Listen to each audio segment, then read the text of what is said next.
UPSC aspirant का सबसे common doubt रहता है कि यूपीएससी की तैयारी की शुरुआत कहाँ से करनी है। अक्सर जब एक एस्पिरेंट यूपीएससी के बारे में सोचता है तो सबसे पहला सवाल आता है कि सबसे पहले किस बुक को उठाऊं, सबसे पहले शुरुआत कहाँ से करूं। ये सवाल आना काफ़ी ज़्यादा लाजमी भी है, क्योंकि एक ऐसा एस्पिरेंट जिसने अभी तक कुछ जाना नहीं है, सिलेबस को पढ़ा नहीं है, तो सबसे पहला ये सवाल आता भी है। या फिर कोई एक ऐसा एस्पिरेंट जिसने अभी तक आर्ट्स को नहीं पढ़ा है, जिसने अभी तक ह्यूमैनिटी के सब्जेक्ट को नहीं पढ़ा है और उसको अचानक से सारे सब्जेक्ट को पढ़ना होता है, तो एक प्रॉब्लम का सामना करना पड़ता है और डाउट आना भी काफ़ी ज़्यादा लाजमी है। सो इस वीडियो के अंदर हम जानेंगे कि how to start UPSC preparation and from where I can start my UPSC preparation. इसके साथ में मैं आपको बुक लिस्ट के बारे में भी जानकारी दूंगा, रिसोर्सेज के बारे में भी जानकारी दूंगा। इस वीडियो को पूरा देखने के बाद में ऑलमोस्ट आपके जितने भी डाउट हैं सभी सॉल्व हो जाएंगे। सो हेलो एवरीवन, नमस्ते India and wonderful welcome to civil aspirant. I hope आप सभी लोग काफ़ी बेहतरीन होंगे। My name is Mukesh Pukhraj and चलते हैं वीडियो को शुरू करते हैं। सबसे पहले मैं आपको बता दूं, इस वीडियो को जितने भी लोग देखने वाले हैं उनमें से कुछ बच्चे ऐसे होंगे जो अभी शायद स्कूल में होंगे, कुछ बच्चे ऐसे होंगे जिन्होंने अभी 12th पास की होगी, वो फर्स्ट ईयर में होंगे, कुछ ऐसे भी होंगे जो सेकंड ईयर या फिर फाइनल ईयर में होंगे, कुछ बच्चे ऐसे भी होंगे जो शायद ग्रेजुएशन खत्म करने के बाद में पोस्ट ग्रेजुएशन के दौरान देख रहे हैं, और कुछ लोग वर्किंग प्रोफाइल में भी होंगे, वो भी इस वीडियो को देख रहे हैं। इस वीडियो को देखते हुए, इस वीडियो को बनाते हुए मैं इन सारी बातों को ध्यान में रख रहा हूँ। उन सभी पैरामीटर को मैं कवर करूँगा जो इस वीडियो को देखने वाले हैं, जिनको ये डाउट आने वाले हैं। सो फर्स्ट ऑफ ऑल हम कवर करते हैं उन बच्चों का डाउट जो भी स्कूल में हैं। सो मैं आपको सिर्फ एक सिंगल सी और एक स्पष्ट सलाह देना चाहूँगा कि अगर आप यूपीएससी की तैयारी करना चाहते हैं और अगर आप अभी स्कूल में हैं तो सिर्फ और सिर्फ आप आपके स्कूल के ऊपर ध्यान दीजिए, ढंग से अपने स्कूल के टेक्स्ट बुक को पढ़िए, टाइम मिले तो एक्स्ट्रा करिकुलम एक्टिविटी में पार्ट कीजिए, जैसे कि लाइक आपके कोई स्पोर्ट्स का कोई होता है, कोई डिबेट होती हैं, या फिर कोई भी आपको स्कूल में लगता है कि किसी एक्टिविटी में आप पार्ट कर सकते हैं तो उसमें आप पार्ट लीजिए। इसके अलावा आपको यूपीएससी के लिए कुछ सिंगल थिंग पढ़ने की जरूरत नहीं है, उन बच्चों के लिए जो भी स्कूल में हैं। So now we will discuss about the suggestion for those aspirant who are in the college, या फिर जो फर्स्ट ईयर या फिर सेकंड ईयर में हैं। देखिए, आपके लिए मैं यही सलाह दूंगा कि अगर आप फर्स्ट ईयर या फिर सेकंड ईयर में हैं तो सबसे पहले आप आपके एकेडमिक्स के ऊपर पहले ध्यान दीजिएगा। ऐसा ना हो कि आप कॉलेज के दौरान बिल्कुल कॉलेज को नज़रअंदाज कर लें और आप ये सोचते हुए चले कि हाँ भाई कोई बात नहीं कि वैसे यूपीएससी की तैयारी कर रहा हूँ। वैसे मैं इस चीज़ को थोड़ा सा कम डिटेल में बता रहा हूँ, क्योंकि इसको लेकर मैं एक सेपरेट वीडियो बना रखा है, इंपॉर्टेंस ऑफ कॉलेज, या फिर इसका आप टाइटल देख सकते हैं कि यूपीएससी के बाद में आपको कौन सी डिग्री करनी है। तो उसके अंदर मैंने आपको कॉलेज को लेकर जितने भी डाउट है वो सारे सॉल्व किए हैं। अब हम बात करते हैं प्लान बी के बारे में। आप सोच रहे होंगे कि मैं वीडियो का टॉपिक क्या था और मैं कहाँ से शुरुआत कर रहा हूँ, मैं क्या क्या चीज़ों को बता रहा हूँ। देखिए, इस वीडियो को पूरा देखने के बाद में ही आप पूरे वीडियो का एसेंस समझ पाएंगे कि मैं इन सारी चीज़ों को क्यों कवर कर रहा हूँ। देखिए, अगर आप यूपीएससी की तैयारी को कर रहे हैं तो आपके पास में प्लान भी होना बहुत ज़्यादा ज़रूरी है, और ये आपका पहले दिन से ही क्लियर होना चाहिए। देखिए, संदीप भैया से वेब सीरीज में अच्छे लगते हैं, जो वेब सीरीज में आके बोलता है कि घर की आर्थिक स्थिति सही नहीं है और सिगरेट फूकते हुए अगर आपको सलाह देता है तो आपको अच्छा लगता है। लेकिन रियल लाइफ में जब आपके साथ में होगा कि आपको 2-3 अटैम्प्ट के बाद में अगर आपके पास में प्लान भी नहीं है तो आपको थोड़ा सा उस समय रिग्रेट होगा। तो इससे बेटर क्यों ना हम एक प्लान भी साथ में लेके चले, और अगर हमारे पास में एक स्ट्रॉन्ग प्लान भी होता है तो हमारा प्लान ए ऑलरेडी स्ट्रॉन्ग बन जाता है और हम प्लान ए पे बहुत आसानी से ध्यान दे पाते हैं। तो इस बात को आप थोड़ा सा ध्यान रखिएगा। अब बात रहती है प्लान बी क्या होना चाहिए। प्लान बी के लिए सबसे बेस्ट होता है एकेडमिक्स। एकेडमिक्स मीन्स आपकी कॉलेज की डिग्री, या फिर अगर आपने अभी ग्रेजुएशन कर ली है तो साथ साथ में आप पोस्ट ग्रेजुएशन के लिए अप्लाई कर दो। लाइक आपने अभी, जैसे कि आपका ऑप्शनल लिटरेचर है या फिर सोशियोलॉजी है, तो आप उसके अंदर पोस्ट ग्रेजुएशन कर लीजिए। उससे क्या होगा कि आपके पास में एक डिग्री तैयार रहेगी। अगर आपका यूपीएससी में एक टाइम के बाद में अगर आपको लगता है कि मुझे कोई और एग्जाम भी देना है तो आप प्रोफेसर का एग्जाम दे सकते हैं, आप टीचर का एग्जाम दे सकते हैं, या फिर बहुत सारे ऐसे कॉलेज होते हैं जहाँ पे आपको प्राइवेट प्लेसमेंट भी मिल जाता है, वहाँ पे भी आप आराम से काम कर सकते हैं। तो इसके लिए क्या होना चाहिए, आपका एकेडमिक्स स्ट्रॉन्ग होना चाहिए। अब मैं आपको बात बताना चाहूँगा, एकेडमिक्स को आपको स्ट्रॉन्ग करना है। और अगर आपको लगता है कि आपको कॉलेज को लेकर डाउट है, बहुत से एस्पिरेंट ऐसे होंगे, कुछ एस्पिरेंट को तो गवर्नमेंट की कॉलेज शुरुआत में ही अलॉट हो जाती हैं, पर कुछ एस्पिरेंट ऐसे होते हैं जिनको कॉलेज अलॉट होती नहीं है और वो प्रॉब्लम में होते हैं कि मैं किस ऐसे कॉलेज में जाऊँ जहाँ पर मुझे गवर्नमेंट की अप्रूव्ड कॉलेज से डिग्री भी मिल जाए, ऑथेंटिक कॉलेज हो, फीस भी कम लगे और एक सही टाइम के साथ में आपको डिग्री भी मिल जाए और आप यूपीएससी की तैयारी को भी साथ साथ में करते रहे। इसके लिए सबसे बेस्ट होता है डिस्टेंस मोड। आप डिस्टेंस मोड से पढ़ सकते हैं। इसके लिए मैं आपको एक प्लेटफॉर्म सजेस्ट करना चाहूँगा जिसका नाम है कॉलेज विद्या। मैं कॉलेज विद्या को धन्यवाद भी देना चाहूँगा, उन्होंने इस वीडियो को स्पॉन्सर किया है। कॉलेज विद्या के बारे में मैं आपको जानकारी बताते हुए मुझे सबसे अच्छी बात इनकी एक ये लगती है कि आपको कंप्लीट फ्री ऑफ कॉस्ट सारी सर्विस प्रोवाइड कर रहे हैं। लाइक आपको जिस भी कोर्स में एनरोल करना है आप इनकी वेबसाइट पर जाके एक बार विजिट कर सकते हैं। लाइक आपको बीएससी करनी है या फिर एमबीए करनी है, आप वहाँ पे जाके सभी कॉलेज को देख सकते हैं। अब आपके पास में आपका जो फीस स्ट्रक्चर है, आपका क्या बजट है, उसको आप एक बार वहाँ पे मेंशन कर सकते हैं। उसके अकॉर्डिंग आपको ये कॉलेज सजेस्ट कर लेंगे। सबसे बेस्ट क्या है कि आपको कंपैरिजन करके बताएंगे कि कौन कौन सी कॉलेज अवेलेबल है और किस कॉलेज में आपको क्या अपॉर्चुनिटी मिल जाएगी। सो आज के टाइम में क्या हो गया कि मार्केटिंग का धंधा हो गया, तो उससे आपको बचने के लिए कॉलेज विद्या आपको काफ़ी अच्छा प्लेटफॉर्म प्रोवाइड कर रहा है और वो भी बिल्कुल फ्री ऑफ कॉस्ट। इसके साथ में जो बच्चे भी फर्स्ट ईयर या फिर 12th पास में हैं, उनको लगता है कॉलेज को लेकर वो प्रॉब्लम में है, उनको डिस्टेंस से करनी है, तो आप डायरेक्ट यहाँ पे कनेक्ट करेंगे तो ये आपको फ्री में काउंसलिंग भी प्रोवाइड करेंगे। आप डायरेक्ट इनके काउंसलर से बात करते हुए आप आपके प्रॉब्लम को सॉल्यूशन पा सकते हैं और आप आपकी सारी जितनी भी समस्या है उनको भी सॉल्व कर सकते हैं। इसके अलावा अगर आपको साथ साथ में कोई प्रोफेशनल कोर्स करना है, लाइक आपने डिग्री कर ली और आपको लगता है कि आपको MBA या फिर कुछ ऐसी डिग्री जिसके साथ में अगर आप अप्लाई करते हैं तो बाद में आपको किसी भी अच्छी कंपनी में प्लेसमेंट मिल जाए, तो उसके लिए भी आप यहाँ पे अप्लाई कर सकते हैं और यहाँ से आप अच्छी कॉलेज का चुनाव कर सकते हैं। इनके लिंक मैं आपको नीचे दे दूंगा, इसके साथ में मैं आपको इनके नंबर भी दे दूंगा। इनकी सारी जानकारी आपको वहाँ से देखने को मिल जाएगी, इनकी वेबसाइट से देखने को मिल जाएगी। सो UPSC की तैयारी के लिए प्लान B के लिए एक अच्छा स्कोप है, सो आप जाके इनको विजिट कर सकते हैं। सो नाउ अब हम डिस्कस करते हैं कि UPSC की तैयारी की शुरुआत कैसे करनी है। आप सोच रहे होंगे कि मैंने इतनी सारी भेजा हमारी शुरुआत में क्यों बताई। ये बात इसके कारण बताई है क्योंकि तैयारी को शुरुआत करने से पहले आपके लिए ये जानना बहुत ज़्यादा जरूरी है कि किन किन गलतियों से आपको बचना है। अब हम डिस्कस करते हैं कि गलतियों से बचने के लिए आपको क्या पैरामीटर फॉलो करने हैं। टॉपर्स के ब्लॉग। मैक्सिमम एस्पिरेंट तैयारी की शुरुआत करते हैं किसी भी इंटरव्यू के वीडियो को देखकर या फिर किसी भी मोटिवेशनल वीडियो को देखकर। देखिए, वहाँ से अगर आप तैयारी की शुरुआत करते हैं तो आपको डेफिनेटली नुकसान होगा, क्योंकि आपको एक प्रॉपर स्ट्रेटजी देखने को नहीं मिल पाएगी। इसके लिए मैं आपको सजेस्ट करना चाहूँगा टॉपर्स के ब्लॉग। आप शुरुआती स्तर पे टॉपर्स के ब्लॉग पढ़ना शुरू कीजिए। अगर आप फर्स्ट ईयर में हैं या फिर अगर आप तैयारी के बारे में सोच रहे हैं तो कम से कम आप 10 दिन के लिए कुछ मत कीजिए, 10 दिन के लिए सिर्फ और सिर्फ टॉपर्स के ब्लॉग पढ़िए। अब बात होती है, काफ़ी लोगों को यही नहीं पता होगा ब्लॉग क्या होते हैं। देखिए, आप इंटरनेट पर जो वीडियो देखते हैं ना, वो कहीं ना कहीं किसी कोचिंग वाले अपलोड करते हैं या फिर कोई ना कोई चैनल वाले अपलोड करते हैं। टॉपर्स का ब्लॉग मतलब टॉपर्स अपने ब्लॉग के माध्यम से अपने खुद के पेज के ऊपर जाके जो जो रियल जानकारी होती है उसको मेंशन करता है। अगर आपको डाउट है कि टॉपर्स के ब्लॉग कहाँ मिलेंगे, डिस्क्रिप्शन विजिट कीजिए, यहाँ पर आपको हमारे टेलीग्राम चैनल की लिंक मिल जाएगी। वहाँ पे मैंने लगभग सभी टॉपर्स के जो भी पॉपुलर टॉपर्स हैं उनके ब्लॉग के आपको पेज वहाँ पे आपको कॉपी करके दे रखे और उनकी स्ट्रेटजी भी वहाँ पे मेंशन कर रखी है। तो एक बार आप स्ट्रेटजी को पढ़िए, इससे आपको क्या क्या हेल्प होगी।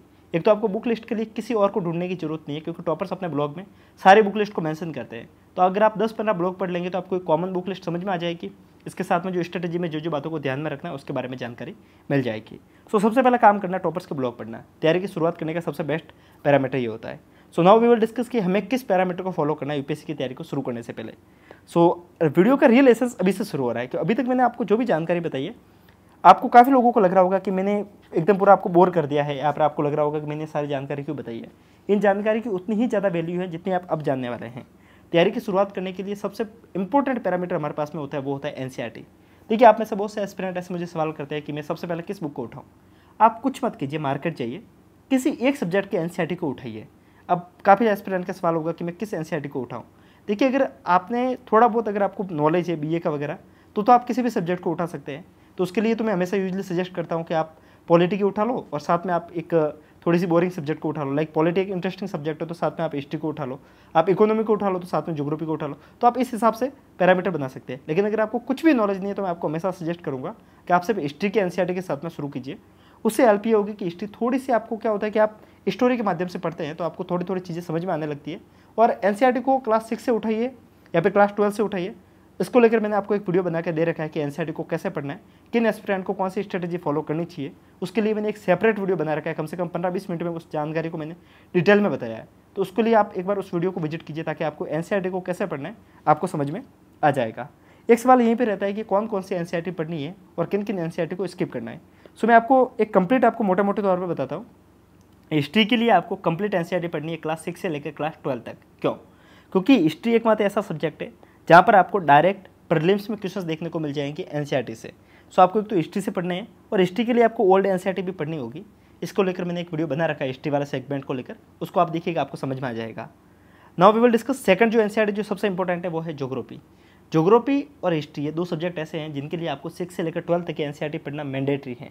बाकी सब्जेक्ट रहती है वो आप आपकी सहूलियत के हिसाब से देख सकते हैं। अगर आपको इकोनॉमी में बिल्कुल भी नॉलेज नहीं है तो आप 9 से 12 तक पढ़ सकते हैं। थोड़ा बहुत नॉलेज है तो आप 11-12 को पढ़ सकते हैं। और इकोनॉमी में जैसे मैक्रो बुक है, मैक्रो इकोनॉमी की जो बुक है उसको आप स्किप भी कर सकते हैं। और माइक्रो की जो बुक है उसको आप स्किप भी कर सकते हैं, क्योंकि हमारे सिलेबस में सिर्फ मैक्रो वाली है, माइक्रो नहीं है, तो उसको आप स्किप कर सकते हैं। बाकी पॉलिटी है तो पॉलिटी में आप सिर्फ 11-12 को भी पढ़ लेंगे, बाकी को स्किप भी कर देंगे तो आपका कोई नुकसान नहीं होगा। एक बार आप NCERT वाला वीडियो देखेंगे तो आपको ये सारी जानकारी समझ में आ जाएगी। So we have discuss about the how to start our preparation. So मैंने आपको सबसे पहला पैरामीटर बताया NCERT। So now we will discuss about the online classes. जब एनसीईआरटी की तैयारी की शुरुआत होती है तो काफ़ी लोगों को ये नहीं पता होता है कि एनसीईआरटी कैसे पढ़े। तो लोग यूट्यूब पे जाके पूरे दिन बैठ के एनसीईआरटी के वीडियो देखते हैं। अगर आप इस स्ट्रेटजी को फॉलो करते हैं तो आप कम से कम मान के चलिए 6, 7, 8, 9 महीने में भी एनसीईआरटी खत्म नहीं कर पाएंगे। आपको करना क्या है, आप जब एनसीईआरटी को पढ़ने वाले हो ना, तो आप कुछ एक क्लासेज ऑनलाइन की देख लो, कुछ एक वीडियो लेक्चर देख लो। उससे आपको एक बात समझ में आ जाएगी कि एनसीईआरटी को पढ़ना कैसे होता है। इसके लिए आप किसी भी चैनल को फॉलो कर लीजिए, यूट्यूब पे आपको ढेरों वीडियो मिल जाएंगी। और अभी मैं अपने चैनल पे कंप्लीट एनसीईआरटी को लेकर एक वीडियो बना के दे दूंगा, मतलब शॉर्ट में, जिसकी हिस्ट्री कंप्लीट को कैसे पढ़ना है तो उसको लेकर मैं आपको 3-4 घंटे का एक वीडियो बना के दे दूंगा, जिसमें कंप्लीट हिस्ट्री के एसेंस को समझा दूंगा कि हिस्ट्री में क्या क्या पढ़ना है और किस किस पोर्शन को छोड़ना है। तो उस टाइप की वीडियो आपको जल्दी देखने को मिल जाएंगे, तो चैनल को सब्सक्राइब कर लीजिएगा। तब तक के लिए आप किसी और चैनल को भी फॉलो कर सकते हैं, क्योंकि सब लोग अच्छे तरीके से ही पढ़ा रहे हैं। आप किसी को भी फॉलो कीजिए, बस आप आपकी स्ट्रेटजी को बेटर बनाइए, बस किसी टीचर की अंधभक्ति मत कीजिएगा। मैं आपको जो पॉइंट समझाने की कोशिश कर रहा था वो ये था कि आप ऑनलाइन क्लास के अंदर जाते हैं तो आप बस कुछ एक क्लास को देखिए, बाकी टाइम टेक्स्ट बुक के ऊपर दीजिए। पूरा दिन अगर आप ऑनलाइन क्लास में देंगे तो आपका बेड़ा गर्क होने से कोई नहीं बचा सकता। सो ये थी एनसीईआरटी को लेकर बात। हमने तैयारी की शुरुआत कैसे करनी है, 2 पैरामीटर समझे। सबसे पहला है टॉपर्स के ब्लॉग। देखिए, टॉपर्स के इंटरव्यू नहीं देखने, ऐसा नहीं कि आप यूट्यूब पे जाके टॉपर्स का इंटरव्यू कैसे चल रहा है, चलो देखते हैं, जब मेरा इंटरव्यू होगा तो मैं भी ऐसे बैठ के देखूंगा। अरे भाई, प्रीलिम्स का एग्जाम निकाल ले पहले, फिर मेंस का एग्जाम भी होता है, फिर इंटरव्यू होता है। और जिस दिन तो प्रीलिम्स और मेंस को निकालने के लायक हो जाएगा तब तेरी पर्सनालिटी ऑटोमेटिक से हो जाएगी। या फिर जब प्रीलिम्स निकल आएगा तो धीरे धीरे पर्सनालिटी अच्छी हो ही जाएगी। हम लोगों में क्या होता है कि हमारी औकात तो होती नहीं है प्रीलिम्स निकालने की, और हम शुरुआत से ही इंटरव्यू निकालने की बात करते हैं। आप सोच रहे होंगे मैं इतने हार्श वर्ड क्यों यूज़ कर रहा हूँ, मैं इसके लिए यूज़ कर रहा हूँ, पूरे दिन बैठकर लोग लाइब्रेरी में सिर्फ इंटरव्यू के वीडियो देखते हैं और ये सोचते हैं कि उनकी तैयारी की शुरुआत हो रही है। आप सिर्फ भ्रम में रहते हो, इन चीज़ों से बच के रहिए, आपका नुकसान होगा। इससे बेटर एक काम कीजिए, टॉपर्स का ब्लॉग पढ़िए और फिर पढ़ना शुरू कीजिए, ताकि आपको समझ में आएगा कि बुकों को पढ़ना कैसे होता है, किन किन चीज़ों को ध्यान में रखना होता है। तो हमने एक पैरामीटर समझा, एनसीईआरटी को कम से कम आप 3-4 महीने मिनिमम दीजिए, ताकि आप ढंग से प्रिपरेशन के इस फेज में आ जाएंगे। इसके साथ साथ में आपको क्या पढ़ना है, इसके साथ में पढ़ना है आपको करंट अफेयर्स के लिए आप किसको फॉलो करेंगे, काफ़ी लोग बोलेंगे द हिंदू पढ़ना है, लेकिन मेरे यहाँ पे थोड़ी सी सोच डिफरेंट चलती है। मैं यहाँ पे कुछ अलग बात बताता हूँ, और जिन जिन लोगों ने फॉलो किया उनको फ़ायदा हुआ ही है, और सारे लोगों ने इसके बारे में मुझे जानकारी दी भी है। देखिए, टॉपर्स के जब आप ब्लॉग पढ़ते हैं, टॉपर्स बोलते हैं कि आपको द हिंदू पढ़ना है, तो टॉपर्स साथ साथ में कोचिंग भी ज्वाइन किए होते हैं, वो आपको कभी खुल के नहीं बोलते। ये एक टॉपर्स के साथ में भी मिस्टेक होती है। उनको ऐसा लगता है कि मैं टॉपर्स बोल देगा कि भाई मैंने कोचिंग ज्वाइन की, तो उनको लगता है कि शायद थोड़ी सी वो इज्जत कम हो जाएगी।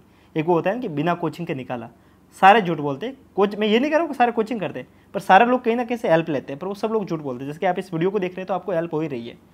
तो मैं जो बात समझाने की कोशिश कर रहा था करंट अफेयर्स को लेकर, करंट अफेयर्स जब आप देखने की बात करते हैं तो कहाँ से देखना है, आपको द हिंदू पहले से नहीं उठाना। जब आप 3 महीने के लिए एनसीईआरटी पढ़ रहे हैं ना, तो शुरुआत के 2 महीने के लिए आप एनसीईआरटी के साथ साथ में सिर्फ द हिंदू का एनालिसिस वाला वीडियो देखिए। द हिंदू को मत पढ़िए। लोग बोलेंगे कि हिंदी में हमें अवेलेबल हो जाएगा, आजकल यूट्यूब पे आपको हिंदी में भी द हिंदू समझाया जा रहा है, तो आप हिंदी में भी वहाँ से देख सकते हैं। इसके बाद में जब 2 महीने तक आपको देखने का फ़ायदा क्या होगा, आपको ये समझ में आएगा कि द हिंदू में से किन किन चीज़ों को पढ़ना है और किन किन चीज़ों को छोड़ना है। जिस दिन आपको ये समझ में आ जाएगा ना कि न्यूज़पेपर को पढ़ना कैसे है, उस दिन आप न्यूज़पेपर उठाइए। आपको मुश्किल से 1 से 1.5 घंटा लगेगा पूरे न्यूज़पेपर को पढ़कर ख़त्म करने में और उसको बार एक साइड में करने में। अदरवाइज़ क्या होगा कि आप पूरे दिन न्यूज़पेपर में उलझ के रह जाएंगे। बाकी बात, आप जब एनालिसिस की वीडियो देखेंगे तब आपको एक चीज़ ये भी समझ में आएगी कि यूपीएससी का कौन कौन सा पर्सपेक्टिव होता है न्यूज़पेपर को लेकर। आजकल जो प्रोफेशनल चैनल है, मैं आपको एक जो वीडियो बना रखा है करंट अफेयर्स को लेकर, उसको देखिएगा, ताकि मैंने आपको बता रखा है करंट अफेयर्स को भी कैसे फॉलो करना है। तो आजकल जो यूट्यूब पे वीडियो बनाते हैं उसमें वो आपको इस चीज़ों को भी बताते हैं कि प्रीलिम्स में किस हिसाब से क्वेश्चन पूछा गया था, मेंस में किस हिसाब से क्वेश्चन पूछा गया था, तो आपको एक पैरामीटर समझ में आ जाता है। तो आप कम से कम 2 महीने के लिए किसी भी बुक को मत उठाइए, एनसीईआरटी, टॉपर्स के ब्लॉग और करंट अफेयर्स। जब आपका ये फेज क्लियर हो जाता है ना, 2 महीने का ये फेज, इस 2 महीने के फेज के दौरान प्लीज़ मैं आपसे रिक्वेस्ट कर रहा हूँ, किसी भी स्टैंडर्ड बुक को मत उठाइए, नहीं तो एक नया जोश है बच्चों के अंदर कि जाएंगे पहले दिन लक्ष्मीकांत उठा के लेके आएंगे, पहले दिन स्पेक्ट्रम उठा के लेके आएंगे। आप फिर क्या करते हो कि हिस्ट्री एनसीईआरटी तो पढ़ते हो नहीं, स्टैंडर्ड बुक पढ़ लेते हो। आप आपकी तैयारी को कहीं ना कहीं इतना घटिया बना देते हो कि ना आप एनसीईआरटी के लायक रहते हो, ना आप स्टैंडर्ड के लायक रहते हो। तो थोड़ा सा सब्र कीजिए, चीज़ों को थोड़ा सा ज़्यादा टाइम देंगे तो चीज़ें और ज़्यादा बेटर होगी। और एक वो होता है ना कि first attempt is my last attempt, इस छोड़ में मत रहिएगा, क्योंकि जितने भी लोग इस वीडियो को देख रहे हैं सबको यही लग रहा है कि फर्स्ट अटैम्प्ट उनका लास्ट अटैम्प्ट होगा। मैं ये नहीं कह रहा हूँ कि फर्स्ट अटैम्प्ट में नहीं हो सकता, होने वालों का होता भी है, पर हर साल जब रिजल्ट आता है तो 900 में से मुश्किल से 50 से 60 लोग ऐसे होते हैं जिनका फर्स्ट अटैम्प्ट होता है, बाकी सारे लोग 1-2-3 अटैम्प्ट वाले होते हैं। मैं बात आपको इसके लिए बता रहा हूँ क्योंकि आप जब जल्दबाजी करते हो कि मेरा फर्स्ट अटैम्प्ट लास्ट अटैम्प्ट होगा, तब आप क्या होता है कि आप और ज़्यादा अपने टाइम को बढ़ाते हो। इससे बढ़िया आप ये सोच के चलिए कि कोई इश्यू नहीं है, मैं ढंग से पढ़ूंगा, भले 1 साल मुझे एक्स्ट्रा देना पड़े, पर मैं ढंग से पढ़ूंगा, ताकि मेरा फर्स्ट अटैम्प्ट में 1 साल लेट दूंगा फिर भी मैं ढंग से पढ़ के दूंगा तो मुझे फिर से पढ़ने की नीड नहीं रहेगी। बाकी आपकी ज़िंदगी है, आपको लगता है कि आपको फर्स्ट टाइम में निकल जाएगा तो मेरी बहुत सारी बधाई आपके साथ में, पर वास्तविकता के साथ में जिएंगे तो आपको डिप्रेशन भी कम होगा और आप एक तैयारी को एक अच्छे फेज में करेंगे तो आपका एक साल या फिर 2 साल या फिर 3 साल के अंदर आप एक प्रॉपर आईएएस के पद पे जाएंगे, आईपीएस के पद पे जाएंगे, या फिर आप यूपीएससी की किसी भी पोस्ट पे जाएंगे, आपके नाम के आगे या पीछे एक अच्छा सा टैग लग जाएगा।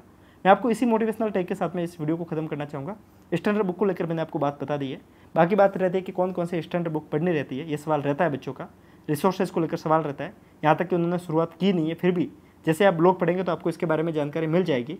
फिर भी मोटा मोटी तौर पे एक जानकारी यहाँ पे बता देता हूँ कि अगर आपको स्टैंडर्ड बुक पढ़नी है तो वैसे स्टैंडर्ड बुक को वीडियो बना रखा है, आप शुरुआती बेस पे मत पढ़िए। 3 महीने के बाद में प्रीलिम्स के लिए जो स्पेसिफिक बुक होती है, जो प्रीलिम्स और मेंस के लिए जो स्पेसिफिक होती है, मेंस की तैयारी शुरुआत में मत कीजिए। शुरुआत में आप क्या कीजिए, स्पेक्ट्रम खरीद लीजिए, लक्ष्मीकांत खरीद लीजिए। इकोनॉमी के लिए आप किसी अच्छे कोचिंग के नोट्स खरीद लीजिए, वैसे मैं मुरदान सर का हमेशा रिकमेंड करता हूँ। साथ में ज्योग्राफी के लिए आप चाहे तो नोट्स खरीद सकते हैं या फिर आप चाहे तो बुक खरीद सकते हैं। मेरा यूजली प्रेफरेंस नोट्स की तरफ होती है, क्योंकि ज्योग्राफी एक ऐसा सब्जेक्ट है जिसके लिए कोई अच्छी बुक नहीं है, तो आप नोट्स की तरफ जाएंगे तो आप फायदे में रहेंगे। तो जो इंपॉर्टेंट जो बुक है 5 सब्जेक्ट जो कि मैंने आपको शुरुआत में बता रखे, हिस्ट्री है, ज्योग्राफी है, पॉलिटिकल साइंस है, इकोनॉमी है और साथ में साइंस एंड टेक है और करंट अफेयर्स है। तो इन सब के लिए बुकों को खरीद लीजिए। बाद में मेंस वाले पोर्शन को टारगेट करते जाइएगा, वो आप सिलेबस को समझेंगे तो आपको समझ में आ जाएगा।